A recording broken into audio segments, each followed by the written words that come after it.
하나님 아버지, 오늘도 말씀을 들음으로 하루를 시작하게 하시니 감사드립니다. 하나님 아버지, 이 시간 가운데 주님을 사랑하는 마음으로 오직 주님을 의지하는 그 중심 가운데 또 주님이 기뻐하고 말씀 가운데서 우리를 또 일깨우시고 또 인도하시고 우리의 삶 가운데 성령께서 그 주장해 주시는 역사를 힘입는 시간 되도록 함께하여 주옵소서. 오직 주님께서만 홀로 영광받아 주옵시오며 살아계신 우리 주 예수 그리스도의 이름으로 기도드리옵나이다. 아멘. 함께 보실 말씀은 로마서 1장 18절 말씀입니다. 로마서 1장 18절 말씀입니다.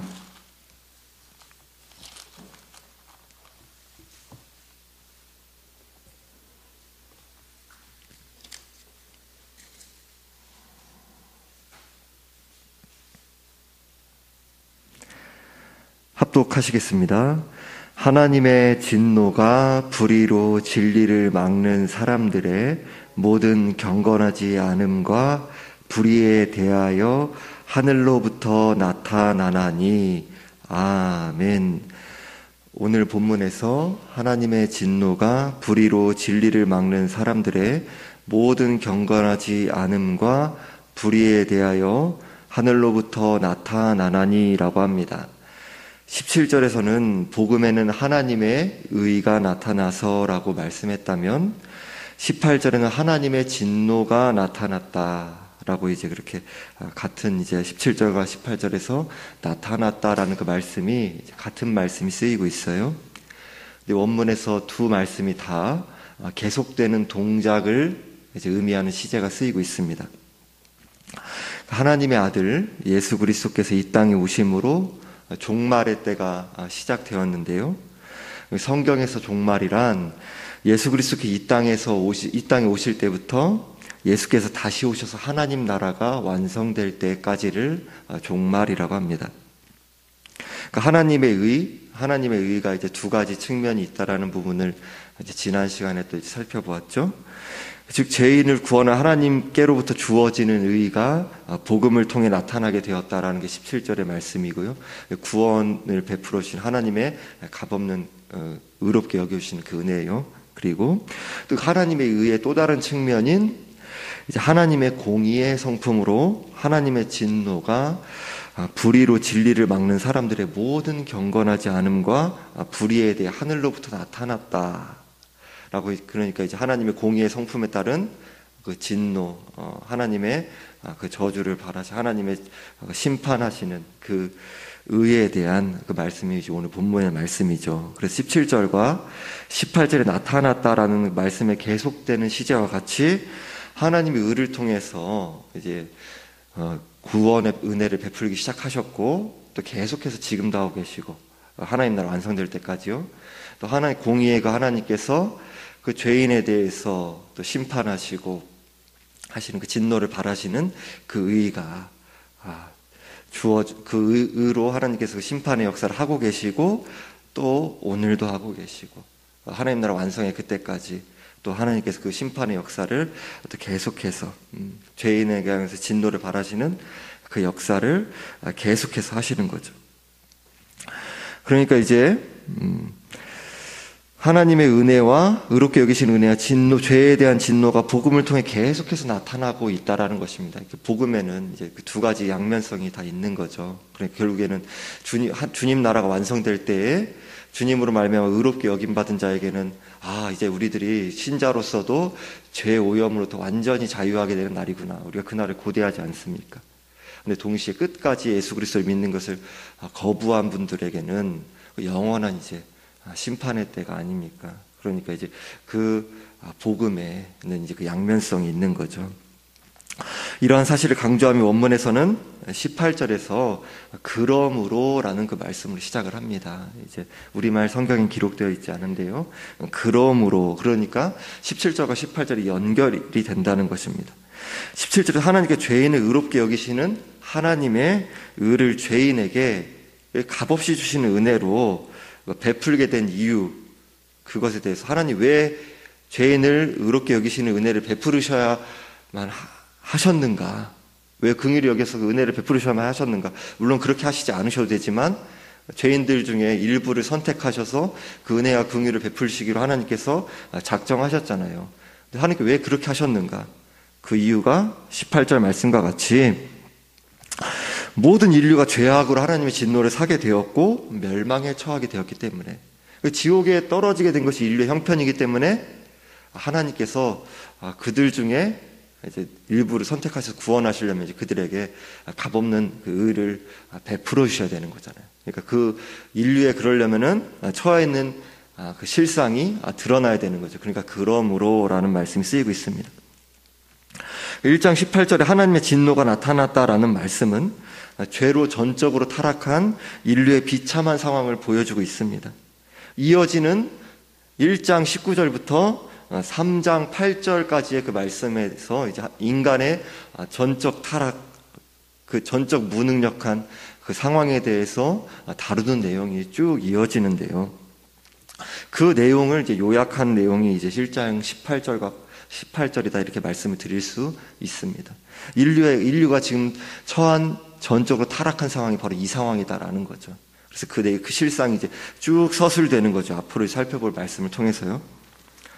1장 19절부터 1장 32절까지 이방인들의 타락에 대한 모습이 이제 주요 핵심입니다. 물론 유대인들에 대한 모습도 이제 포함된다라고 할 수 있겠지만, 그 이제 쭉 이어지는 이제 인간의 이 타락한 죄성의 그 모습들이요. 이 유대인들은 이제 자신들이 이것을 보면서 우리는 이방인들 같이 이렇게 뭐랄까요, 죄악의 뒹구는 모습, 이런 더러운 모습으로 살아가지 않는데, 그러면서 이제 교만해하는 거죠. 유대인들은요. 이방인들은 심판을 받아야 돼. 약속된 메시아가 오셔서 이방 나라들 물리치실 거야. 그러면서 이제 우리랑은 해당되지 않아. 우리는 혈통상 아브라함의 자손이니까 이렇게 생각했던 거죠. 근데 사도 바울이 그게 아니다라는 거죠. 그래서 2장 1절부터 3장 8절까지는 그 이제 유대인들의 죄악성에 대해서 밝히면서 그것은 너희들의 착각이다.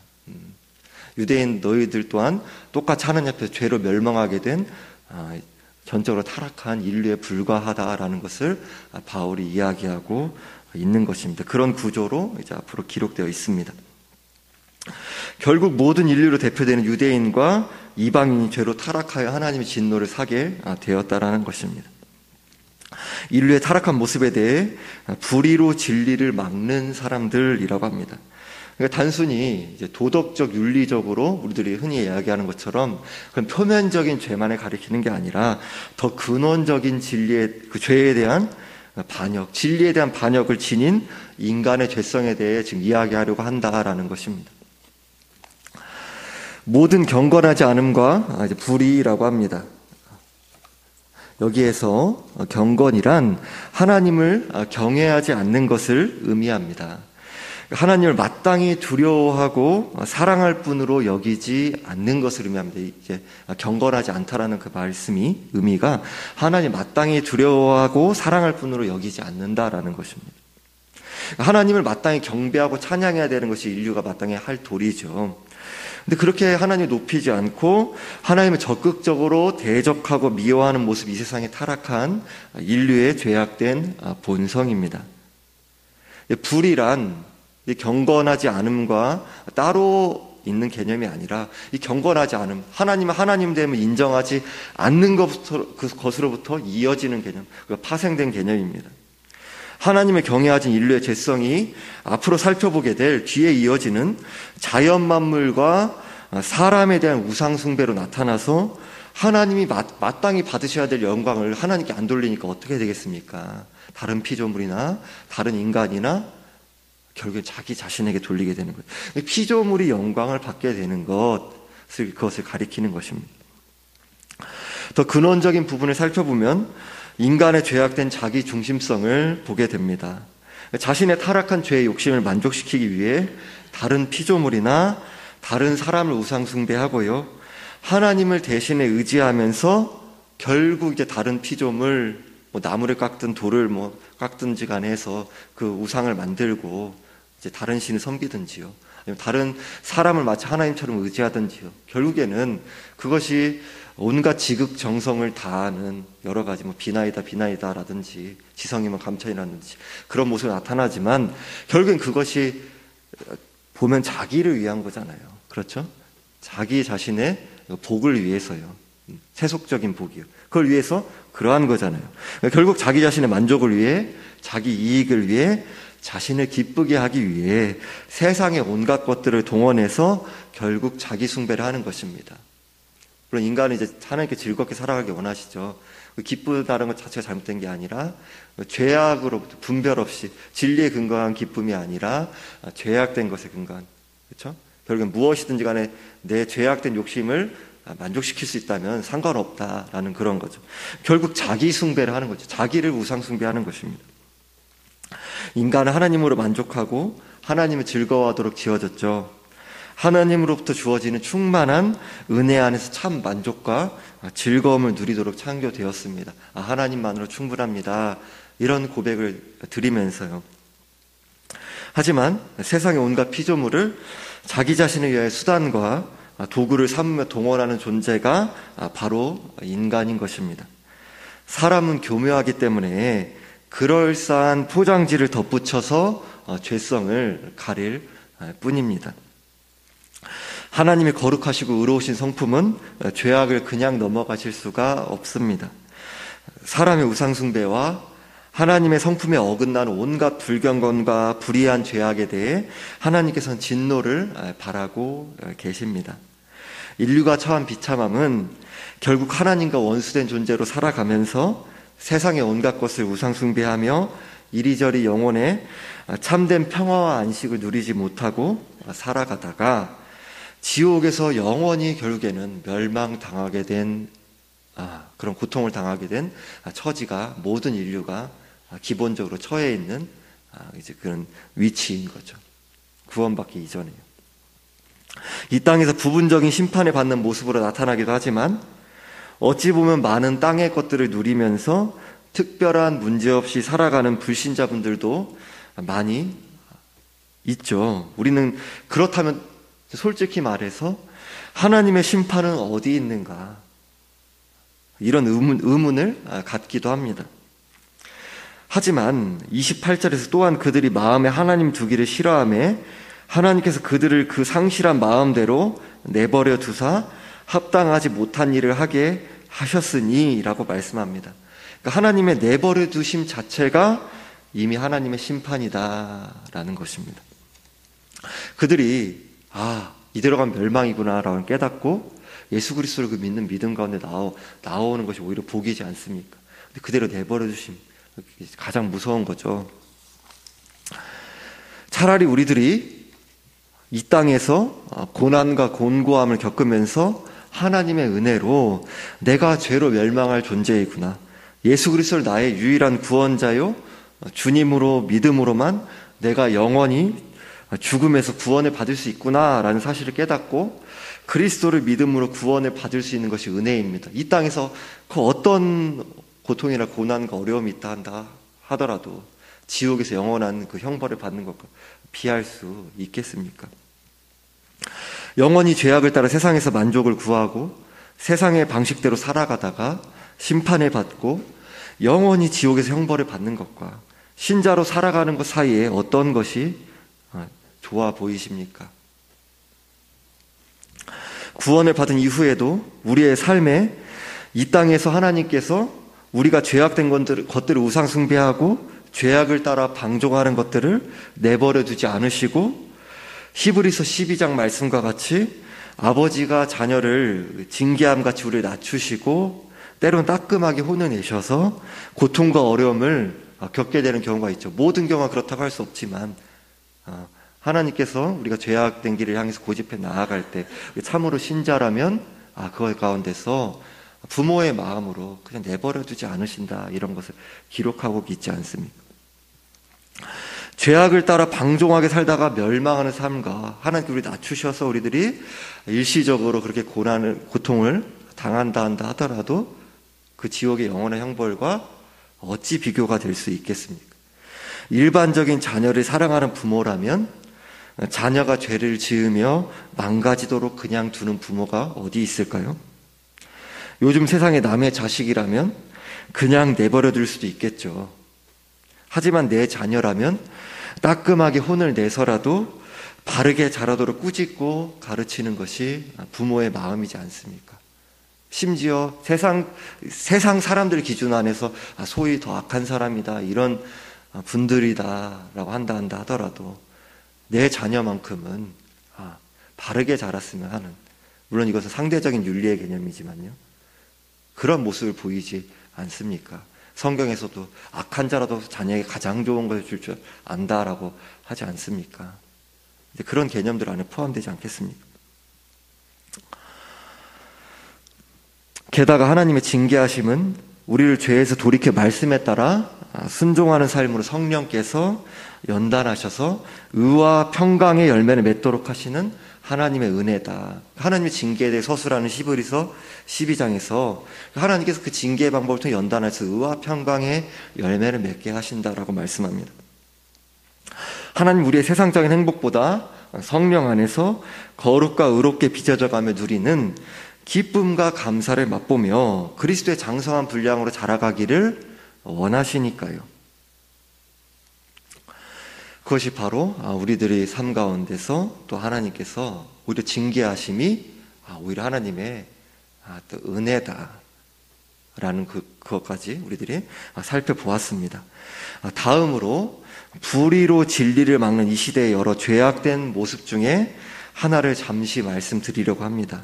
바로 이 시대에 죄악된 그런 가치관, 사상, 이런 것들이라고 할 수 있겠죠. 바로 아담의 역사성에 대한 부인에 대한 이 시대의 그런 주장, 소위 자유주의자들의 주장입니다. 마치 우리나라의 단군왕검 신화와 같이 아담이 역사적 인물이 아니라는 것입니다. 성도님들께서는 순수하게 성경을 하나님 말씀으로 믿고 계셔서 어떻게 그럴 수 있는가라고 생각하실지 모릅니다. 그러나 우리 보수주의적인 교단의 신학교를 조금만 넘어가도요, 창세기 1장에서 11장까지의 소위 원역사라고 부르는 부분을 실제로 역사적으로 있었던 사실로 받아들이지 않고요, 믿지 않고요, 많은 신학교에서 이것이 역사적인 사실이다라고 분명하게 가르치지 않는 신학교 굉장히 많습니다.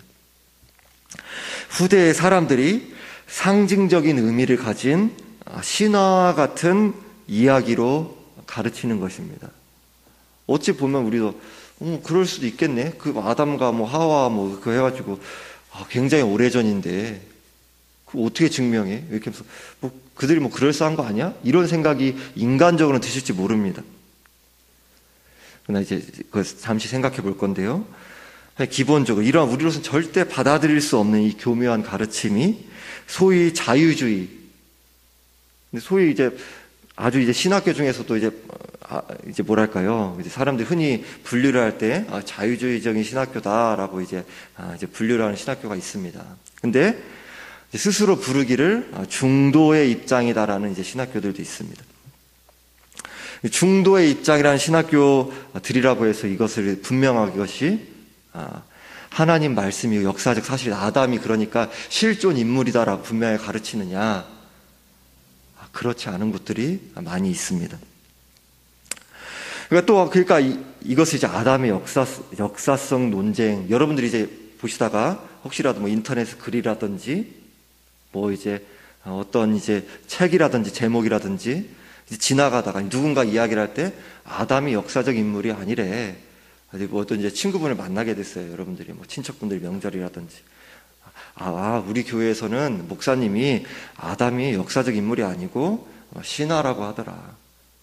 그러면서 그에 관련된 상징적인 의미를 가진다고 하신더라.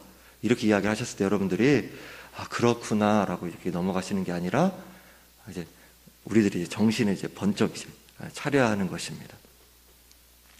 이 아담의 역사적 논쟁에 대해서 주장하시는 분들이 나름의 논리를 가지고 글을 써내려가기 때문에 이 성경 구절을 막 가져와서 막 이렇게 하세요. 그러면서 그들의 주장을 듣고 있다 보면 자신도 모르게 빨려 들어갈 수 있습니다. 결코 만만하지 않습니다. 그분들이. 예를 들어 이스라엘 주변의 나라들인 고대 근동의 신하들과 모세 오경을 비교하면서, 그러니까 이스라엘 주변에 나라들이 있지 않습니까? 당시에. 그 나라들에도 각각의 신화들이 있겠죠? 근데 이제 창세기에 이제 그런 모습들, 모세 오경의 모습들을 보니까, 거기서 이제 비슷한 모습들이 많다라는 것입니다. 그러면은 모세 오경이 이제 바벨론 그 포로기 이후에 이제 그 사람들이 이제 그때의 것들을, 고대 근동의 역사들을, 그 신화들을 가져와서 그것들을 이제 짜집기 해가지고 편집해가지고 그걸 기록한 것이구나.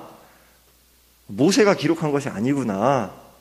그러면서 뭐 사경이라더니 육경이라더니 그러면서 이제 바벨론 포로기 이후에 쓰여졌다. 뭐 이런 식의 얘기합니다. 여러 가지 면에서도 그렇죠. 이제 욥기가 이제 뭐 바벨론 포로기 이후에 기록됐다. 여러분 이런 데서도 우리들은 이제 다 거부하는 것입니다. 우리 보수주의적인 신학에서는 욥이 또 가상의 인물이다. 욥은 실존 인물입니다. 그리고 이사야서가 제1 이사야, 제2 이사야, 제3 이사야 이런 거 있다. 우리들 그런 거 받아들이지 않습니다.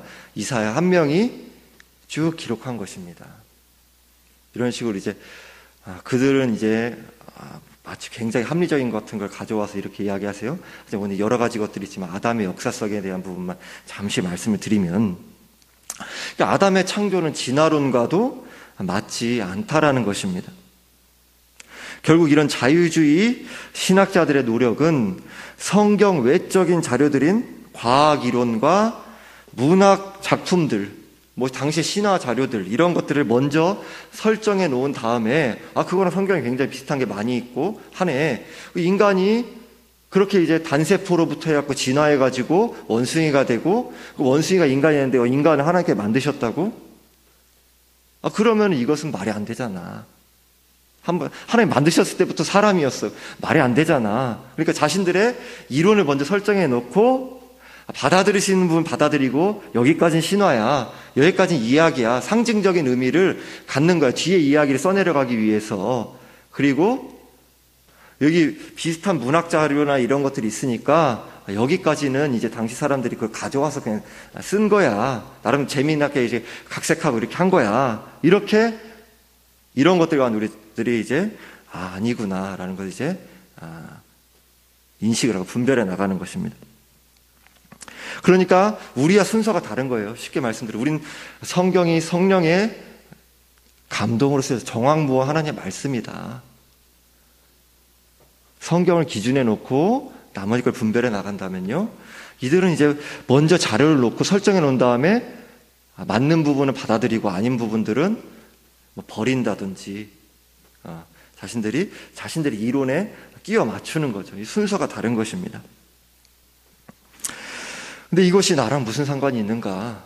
굉장히 관련이 있습니다. 여러분들 기독교 서점이라든지 가면은 이런 책들이 벌써 이미 꽂혀져 있어요. 그리고 우리 다음 세대들이 이런 책들을 읽어 나갑니다. 성도님들 중에서 우리들이 주님을 사랑하고 기뻐하고 열심히 있는 거 좋죠. 그러시다 보니까 주님 잘 알고 싶으셔서 유튜브에서 어떤 걸 듣는다든지 책을 찾아 읽는다든지 이렇게 하시는 분들이 있으신데, 물론 열심히 가시는 거 좋으시지만 우리들이 그것 가운데서도 무분별하게 이제 그러시면 이제 안 되는 것입니다. 그래서 목사님께 지도를 받으시면서 책을 보실 때도 아무 책이나 이렇게 막 보시면서 그러신 것이 아니라, 이제 우리 이제 미국에서도 이제 대표적으로 우리와 같은 이제 신학 계열에 있는 신학교들이 여러 신학교가 있지만, 이제 웨스트민스터 신학교라는 신학교가 있어요, 미국에. 이제 그 신학교에도 이제 우리가 같은 교단과 이제 같은 신학을 하시는 분들이 그쪽으로 많이 유학도 가시고요. 거기에 구약학자 중에 피터 앤스라는 분이 있습니다. 근데 그분이 이제 이렇게 보수주의적인 신학을 가르치시다가 아담의 역사성에 대해서 본인이 부인이 되는 거예요. 제가 이제 말씀드린 것처럼 이런 자유주의자들의 학설에 다시 넘어간 거예요. 이제 그것을 자신의 교수직을 사임하고 다른 신학의 계통으로 가서 이제 가르치는 거죠. 아담의 역사성에 대해서 책을 써서 우리나라에도 번역이 돼 있어요. 부인하는 입장에서. 아담이 실존 인물이 아니라는 거죠. 엄청 공부하신 분도 이제 그 입장에, 우리 입장에 있어서 후학들을 가르치시던 교수님도 넘어갈, 이렇게. 그런 것들이 이 시대의 모습인 거죠. 그러니까, 우리 성도님들, 그리고 다음 세대들이 이러한 가르침의 위험에 노출되어 있는 것입니다. 제 아는 동생도 이제 성경에 대해 관심이 많은 동생인데 어느 날 보니까, 저한테 깜짝 이런 얘기 하는 거죠. 아담의 역사성에 대해서 그게 아담이 진짜로 실존 인물이 아니래, 형. 일반 성도입니다. 몇 년 전의 일인데. 제가 깜짝 놀란 거죠. 이제 거기서 그 논리가 탄탄하니까 자기가 읽었을 때는요. 그래서 이제 빨려 들어가는 거죠. 이제 아담의 역사성을 부인하는 것은, 재미있는 이론이 있네? 라는 방식으로 나름의 지적 유의의 차원 또는 다양성을 인정하는 정도의 가벼운 문제가 이제 아닙니다. 아담의 역사성을 부인하는 것은 우리들이 지속적으로 계속 요즘 목사님께서 말씀 나누시는 그 맥락과도 연결되는데요. 그 원죄를 부인하는 게 되는 거죠. 아담이 실존 인물이 아니니까 원죄가 없잖아요. 원죄를 부인하게 되면은 하나님의 아들이신 예수께서 인간으로 태어나신 성육신의 필요가 없는 거죠. 하나님의 아들께서 굳이 죽으실 필요가 없잖아요. 목사님 말씀하신 그 머리의 개념에서도 이제 그러한 것이고, 원죄가 없으니까 자범죄만 있게 되는데 하나님의 아들이 오셔서 죽으실 필요가 없죠. 어찌 보면 하나님 입장에서는 구약의 동물 제사만 주신 다음에 그때그때 죄를 처리해라, 이렇게 마셔도 되는데 하나님의 아들이 굳이 오셔가지고 우리 죄의 근본적인 죄의 문제를 해결하실 필요가 있으십니까? 예수께서 성육신 하실 필요도 없죠. 예수 그리스도의 십자가에 따라서 대속의 필요성도 사라지게 되는 거죠. 이게 마치 사슬과 같이 꼬리를 무는 것입니다. 이게 그 아담의 역사성을 부인한다는 것이요. 그럼 예수님이, 그러니까 이단들이 그 초대교회부터 이야기하는 것, 예수님께서 환상으로 오셨다든지 그 영으로만 오셨다든지 육체를 안 오시고 등등 뭐라고 얘기해도 상관은 없는 것입니다. 예수님이 십자가 안 죽으셔도 죄 문제 해결할 수 있으니까요. 이게 다 이렇게 연결이 되는 거예요. 아주 중대한 것입니다. 과학 이론이나 기타 성경 외적인 자료들의 위치는 먼저 성경을 정황무와 하나님의 말씀으로 확정한 이후에 참고 자료 정도로서의 의미는 가질 수가 있겠죠, 우리들이. 이들의 입장과 우리는 거꾸로요. 예수님께서는 요한복음 8장 47절에서 하나님께 속한 자는 하나님의 말씀을 듣나니 너희가 듣지 아니함은 하나님께 속하지 아니하였음이로다라고 말씀하셨어요.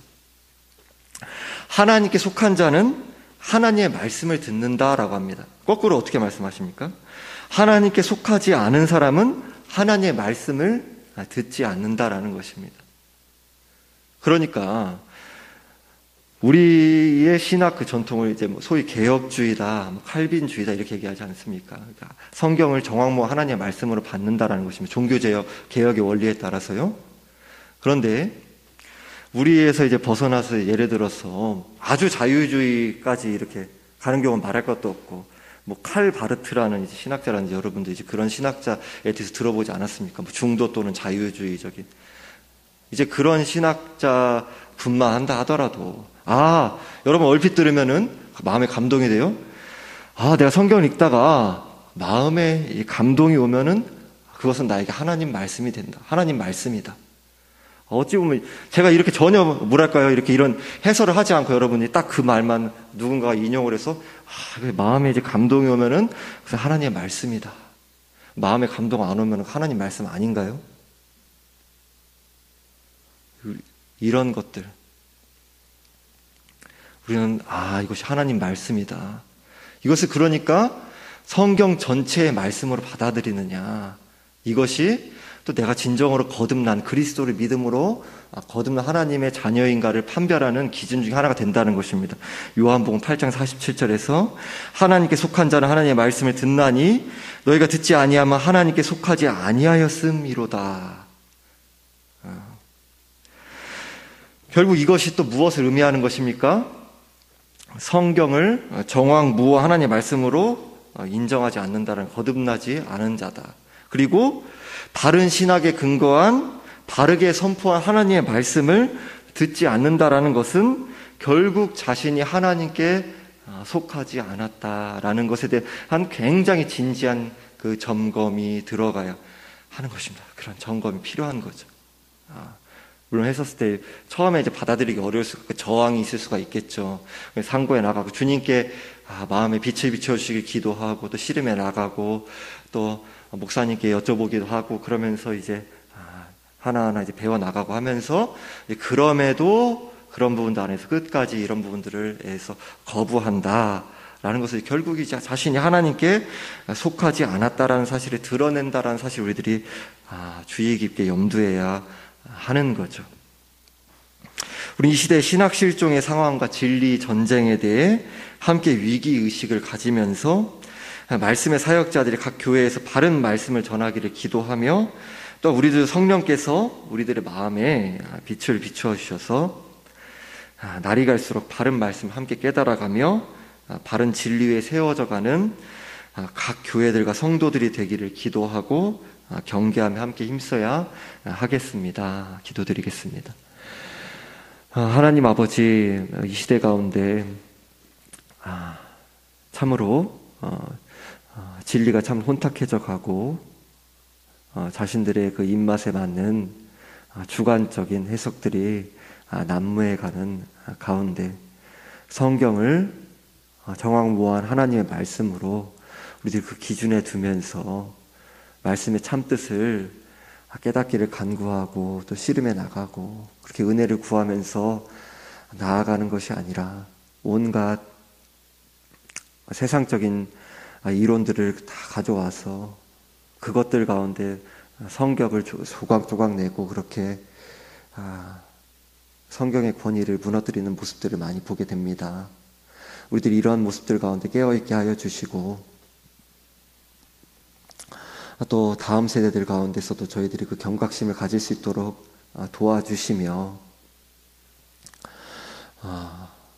아담을 비롯한 그 실존 인물들로 하나님께서 그 역사를 진행하셔서 세상을 선하게 만드시고 죄로 타락하며 이러한 세상 가운데 예수 그리스도를 주시기라는 언약을 주시고 하나님의 때에 그 아들을 보내셔서 십자가에 죽으시고 부활하시고 그 말씀을 다 순종하시는 그 은혜를 베푸셔서 그리스도를 믿는 자들을 구원의 길로 부르셨다라는 사실을 분명히 우리들이 바라보고 또 완성된 하나님 나라에 대한 약속을 굳게 붙잡으며 나아갈 수 있도록 도와주옵소서.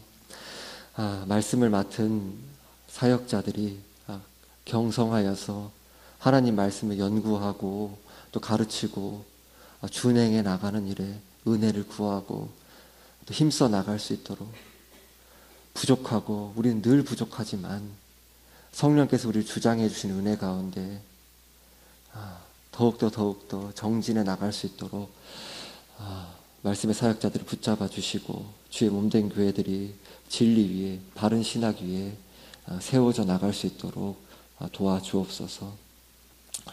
영원히 죄로 멸망하게 된 우리들을 오직 은혜로 건져주신 그 은혜에 감사하고 또 기뻐하면서 오늘도 자기를 의지하지 않고 오직 전적으로 주님을 의지하는 중심 가운데 주님께 모든 건 내어 맡기며 하나님과 가족과 이웃과 교우들을 사랑하고 섬기는 주의 영광을 위한 중심 가운데 나아가는 그렇게 주님 앞에 섬길 수 있는 것만으로 감사하는 우리들이 될 수 있게 도와주옵소서.